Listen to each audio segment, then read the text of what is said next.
ഒന്നാമത്തെ കാര്യം, ഇത് ഒരുപാട് സർവേകൾ കേരളത്തിലെ തെരഞ്ഞെടുപ്പ് ഫലവുമായി ബന്ധപ്പെട്ട് നടത്തിയിട്ടുണ്ട്. ആ തെരഞ്ഞെടുപ്പ് ഫലങ്ങളെല്ലാം തന്നെ വളരെ നേരിയൊരു മാർജിനിലാണ് UDF-ന്റെയും LDF-ന്റെയും വിജയ സാധ്യതയെക്കുറിച്ച് പറയുന്നത്. ആര് ജയിച്ചാലും, ഇപ്പം UDF-നാണ് മുൻതൂക്കം മിക്ക സർവേകളും സൂചിപ്പിക്കുന്നതെങ്കിൽ പോലും നേരിയൊരു മാർജിൻ മാത്രമാണ് അതിനകത്ത് പറയുന്നത്. അതുകൊണ്ട് മുൻപൊന്നുമില്ലാത്ത വിധം കേരളത്തിന്റെ ഇപ്രാവശ്യത്തെ തെരഞ്ഞെടുപ്പ് അത്തരത്തിലുള്ളതായിരുന്നു.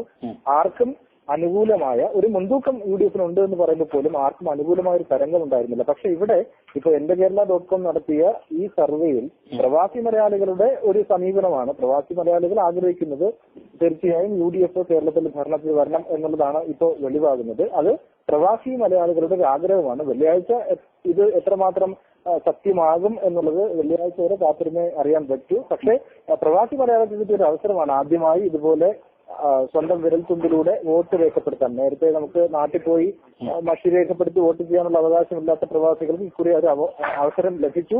അതുകൂടാതെ ഇവിടെ ഇരുന്നുകൊണ്ട് സ്വന്തം വിരൽത്തുമ്പിലൂടെ ഈ എന്റെ കേരള.comലൂടെ വോട്ട് ചെയ്യാനുള്ള അവസരം ലഭിച്ചു. അതവർ വിനിയോഗിച്ചു.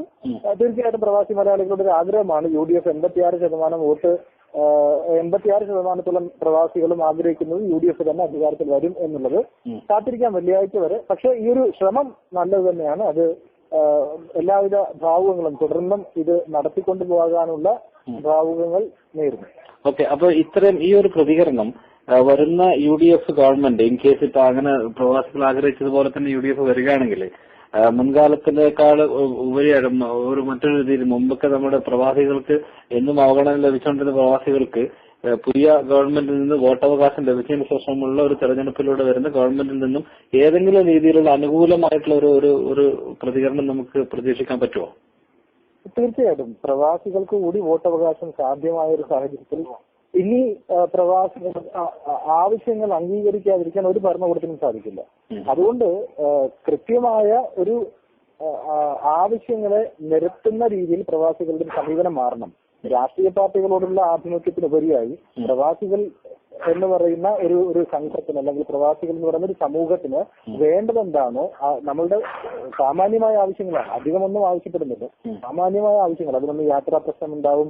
ഈ ചില വെക്കേഷൻ സമയത്തൊക്കെ യാത്രാ നിരക്ക് വർദ്ധിപ്പിക്കുന്നതാവാം, നമുക്ക് സുഗമമായ പാസ്പോർട്ട് വിസ സേവന കേന്ദ്രങ്ങൾ സംബന്ധിച്ചാവാം. അത്തരത്തിലുള്ള ആവശ്യങ്ങൾ പരിഹരിക്കുവാൻ വേണ്ടിയിട്ട് രാഷ്ട്രീയ ഭരണകൂട ഇടപെടലുകൾ ഉണ്ടാകേണ്ടത് അത്യാവശ്യമാണ്. അത് ഉണ്ടാകും എന്നുള്ള പ്രതീക്ഷ തീർച്ചയായിട്ടും പ്രവാസികൾ വെച്ച് പുലർത്തുന്നു.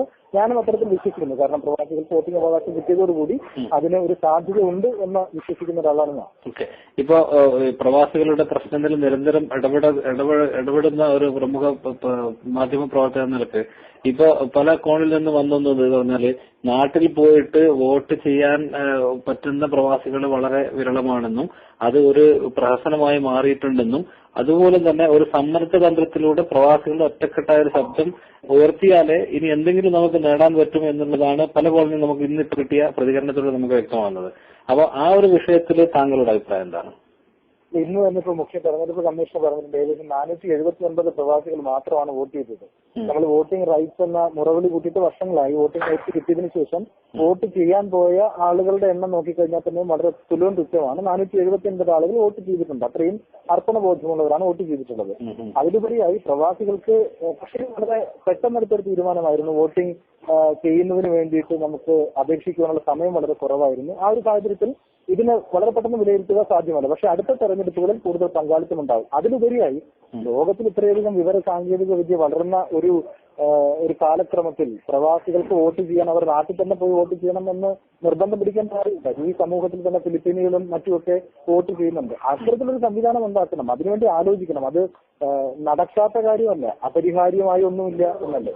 അപ്പൊ അതുകൊണ്ട് പരിഹരിക്കാൻ കഴിയുന്ന വിഷയമാണെങ്കിൽ അത് പരിഹരിക്കുന്നതിന് വേണ്ടിയിട്ടുള്ള നടപടികൾ ആലോചിക്കണം. അതിപ്പോഴേ ആലോചിക്കണം. അതല്ലാതെ തെരഞ്ഞെടുപ്പ് അടുക്കുമ്പോൾ മാത്രമല്ല ഈ ആവശ്യം ഉന്നയിക്കേണ്ടത് എന്നൊരു പക്ഷക്കാരൻ കൂടിയാണ് ഞാൻ. ഓക്കെ, ഇനി അവസാനമായിട്ട് ഈ പ്രവാസികളുടെ ഇപ്പം ഈ താങ്കളുടെ ശബ്ദം ലക്ഷക്കണക്കിന് മലയാളികൾ അല്ല ആയിരക്കണക്കിന് മലയാളികൾ കേൾക്കുകയാണ്. അപ്പോൾ ആ വിഷയത്തിൽ ഇപ്പം സാധാരണക്കാരനായിട്ടുള്ള പ്രവാസികളോട് ഈ സമ്മർദ്ദതന്ത്രം ഒറ്റക്കെട്ടായി നിൽക്കണം എന്നുള്ളതൊക്കെ നമ്മൾ സാധാരണ പറയുന്നതാണെങ്കിൽ പോലും പ്രായോഗിക രീതിയിൽ എങ്ങനെ അതിനെ കാണാമെന്നും അതുപോലെ തന്നെ ഈ ഒരു പ്രവാസി ജനങ്ങൾ താങ്കളുടെ ഒരു പ്രമുഖ മാധ്യമ പ്രവർത്തനങ്ങൾ താങ്കളുടെ സന്ദേശം എന്താണ് ഈ ഒരു അവസരത്തിൽ? തീർച്ചയായിട്ടും അതിന് എന്റെ കേരള.com പോലുള്ളൊരു ഇനിഷ്യേറ്റീവിനെ ഞാൻ ആദ്യം അപ്രീഷിയേറ്റ് ചെയ്യും. കാരണം ഏതൊരു മലയാളിക്കും വന്നു ചേരാൻ കഴിയുന്ന ഒരു ഒരു ഒരു പൊതു സ്ഥലം ഉണ്ടാകണം. അല്ലെങ്കിൽ ഒരു കുടക്കീഴിൽ അണിനിരക്കാൻ കഴിയുന്ന ഒരു സംവിധാനം ഉണ്ടാകണം. അത്തരത്തിലാണ് ഇതുപോലുള്ള മാധ്യമങ്ങൾ, നവമാധ്യമങ്ങളുടെ പ്രസക്തി തന്നെ. ഇവിടെ തീർച്ചയായിട്ടും എന്റെ കേരള.com ഒരുക്കി കൊടുക്കുന്നത് തന്നെയാണ്. നിങ്ങൾക്ക് നിങ്ങളുടെ അഭിപ്രായം രേഖപ്പെടുത്താനുള്ള ഒരു അവസരമുണ്ട്, നിങ്ങളുടേതായിട്ടുള്ള പരാതികൾ രേഖപ്പെടുത്താനുള്ള അവസരമുണ്ട്. അപ്പൊ ഇത്തരത്തിലുള്ള മാധ്യമങ്ങളിലൂടെ അത് അറിയിക്കേണ്ടവരെ അറിയിക്കുവാനുള്ള കടമ ആ മാധ്യമ പ്രവർത്തകർക്കുണ്ട്. ഞാൻ ഉൾപ്പെടുന്ന മാധ്യമ സമൂഹത്തിന് ഈ ഒരു ബാധ്യതയുണ്ട്. അപ്പോ നമുക്ക് ഓരോരുത്തർക്കും ചെയ്യുവാനുള്ള കടമകൾ അല്ലെങ്കിൽ കർത്തവ്യങ്ങൾ ഓരോരുത്തരും ചെയ്യുക, നിറവേറ്റുക, അതാണ് അത്യാവശ്യം. എന്റെ കാര്യം കൂടി മറ്റുള്ളവർ ചെയ്തോട്ടെ എന്ന് വിചാരിക്കുന്നവരല്ല. എനിക്കെന്ത് ചെയ്യാൻ കഴിയുമെന്ന് ആദ്യം നമ്മൾ തന്നെ തീരുമാനിക്കുക. എന്റെ ശബ്ദം ആദ്യം ഞാൻ മുമ്പിലേക്ക് കേൾപ്പിക്കുക. മറ്റുള്ളവരും അവരുടെ ശബ്ദം കേൾപ്പിച്ചാൽ ഒരു കൂട്ടായ ശബ്ദത്തിലൂടെ അധികൃതരുടെ മുന്നിലേക്ക് എത്തിക്കാൻ സാധിക്കും. കാരണം ഒന്നും അംഗീകരിക്കാതിരിക്കാൻ ആർക്കും സാധിക്കില്ല. ഇത് എന്താ പറയുന്നത്, ഒഴിവാക്കപ്പെടേണ്ട ഒരു സമൂഹം എന്നല്ല. പ്രവാസികളുടെ കൂടി സമ്പത്ത് കൊണ്ടാണ് നമ്മുടെ കേരളത്തിന്റെ അല്ലെങ്കിൽ നമ്മുടെ നാടിന്റെ നിലനിൽപ്പ്. അപ്പൊ അതുകൊണ്ട് ഈ ഒരു സമൂഹത്തിനെ അംഗീകരിക്കേണ്ടത് അവരുടെ ആവശ്യം കൂടിയാണ്.